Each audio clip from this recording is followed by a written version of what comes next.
అన్న నమస్తే అన్న, మీ పేరు? నా పేరు రవి. ఏం చేస్తుంటారన్న? ఎలక్ట్రికల్ వర్క్ చేస్తాను. ఏ ఏరియా అన్న మీది? ఉండవల.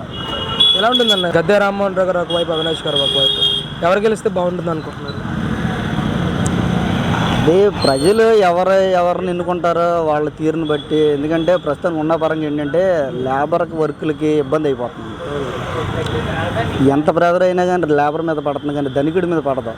వాళ్ళు అవసరమైతే రూపాయి అప్పు తీర్చుకుంటారు, లేదా వాళ్ళ ఇన్ఫ్లుయెన్స్ ఉపయోగిస్తారు. లేబర్ ఎక్కడ తెచ్చుకుంటారు? 5 రూపాయలు 10 రూపాయలు వడ్డీ తెచ్చుకోవాల్సిన పరిస్థితి అయిపోయింది. జగన్ గారు ప్రభుత్వం మీద ఇప్పుడు ఎలా ఉందంటే పథకాల మీద ఉన్న ఇంట్రెస్ట్ పరిపాలన మీద లేదు. అది దాన్ని బట్టి ఏంటంటే ప్రజలు మరి దేనికి ఓటు వేయాలి ఏంటి అనేది ప్రజల యొక్క నిర్ణయం. అది మనం చెప్పేది ఏం కాదు. అది ఈరోజు మనం వాళ్ళు వస్తే బాగుంటుంది, వీళ్ళు వస్తే బాగుంటుంది అనుకున్నాం. ప్రజలు ఎవరిని ఎన్నుకోవాలో ఎలా ఉండాలో వాళ్ళు చూసుకుంటారు. అది ప్రతిదీ ధరలు పెరిగిపోయినాయి. అది లాక్డౌన్ తర్వాత దగ్గర నుంచి అన్ని ఇబ్బందులుగా ఉన్నాయి. అంటే 10 సంవత్సరాల నుంచి గద్దె గారు ఇక్కడ ఎమ్మెల్యేగా పనిచేస్తున్నారు కదా, ఎలా అనిపించారు? ఎప్పుడు కూడా ఎవర్ గ్రీనేనండి. ఆయన నా చుట్టం కాదు, బంధువు కాదు. ఎందుకంటే ఆయన పదవిలో ఉన్నా లేకపోయినా ప్రజల వైపు ఆయన చాలా ఇచ్చేస్తూ ఉంటారు. లేబర్ లేదని లేదు, మనకు ఇది కావాలి అది కావాలి, ఏమండి మాకు ఆర్థికంగా ఇబ్బందిగా ఉందండి, లేకపోతే ఆయన కుట్టి మిషన్లు పెట్టుకుంటాం, బడ్డీ కొట్లు పెట్టుకుంటాం, తోపుడు బండ్లు పెట్టుకుంటాం అన్నా కానీ ఆయన ఇప్పుడు వెళ్ళినా కానీ తలుపు తట్టినా కానీ ఆయన ఇస్తాడు కంపల్సరీ. అది నమ్మకం ఉంది. అదే మీ గుణదల ఏరియాలో ఎలా ఉండిపోతుంది అంటారు? ఎవరికి పెంచి ఉండే అవకాశం ఉందంటారు సార్? గద్దె రామ్మోహన్ కూటమి ప్రభావం ఉంటుందంటారా? గద్దె గారికి కలిసి వస్తుంది అంటారా? జనసేన బీజేపీ కలిసి వచ్చింది. గద్దె విషయంలో కలిసి వచ్చింది, ఇబ్బంది లేదు. గద్దె గెలిచే అవకాశం ఉందంటారు ఇక్కడ? గద్దెని గెలుస్తారు. ఎలా అనిపిస్తుంది అండి ఓవరాల్గా జగన్ గారి పాలన అసలు?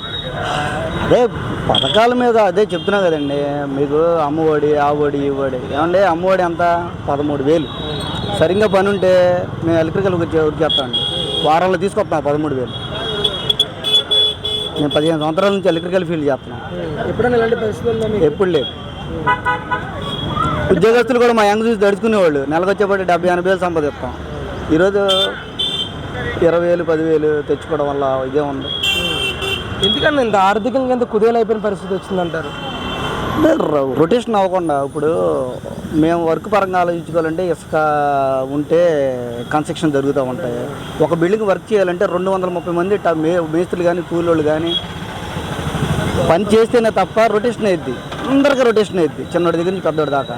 ఎప్పుడైతే కన్స్ట్రక్షన్స్ ఆగిపోతాయో ఏ ఫీల్డ్ ఉండదండి. మేము వంటని వెళ్తే ఈరోజు అందరూ కూడా ఖాళీగానే ఉంటున్నారు. అందరు కూడా ఖాళీగా ఉంటున్నారు. మేము రావట్లేదు అనుకుంటారు. మాకు వర్కులు రాకపోతే వాళ్ళ బిజినెస్ ఎక్కడ వచ్చింది? మార్వాడీస్ రాజస్థాన్లో కోట్ల రూపాయల వ్యాపారం చేస్తారు. అక్కడ నుంచి తీసుకొచ్చి కోట్ల వ్యాపారం చేస్తారు. ఇక్కడ వాళ్ళకి లక్షల్లో కూడా రావట్లేదు. వాళ్ళకే లక్షల్లో కూడా రావట్లేదు. రానప్పుడు ఏం చేస్తారు వాళ్ళు మాత్రం? కాకపోతే బిజినెస్లు వదిలేసుకొని వెళ్ళిపోరు కదా, లాభ నష్టం ఉంటారు. అది చంద్రబాబు గెలిస్తే బాగుంటుంది అంటారా మరి? ఇక అవన్నీ మేము చెప్పలేదండి. ఇక్కడ ఏంటంటే ఇక్కడ వరకు ఆలోచించుకుంటుందని. ఇప్పుడు ఆయన ఉన్నప్పుడు కన్స్ట్రక్షన్ ఫీల్డ్ ఇబ్బంది ఏం లేదు. అక్కడ ముందు లేబర్ బతికారండి అంతే.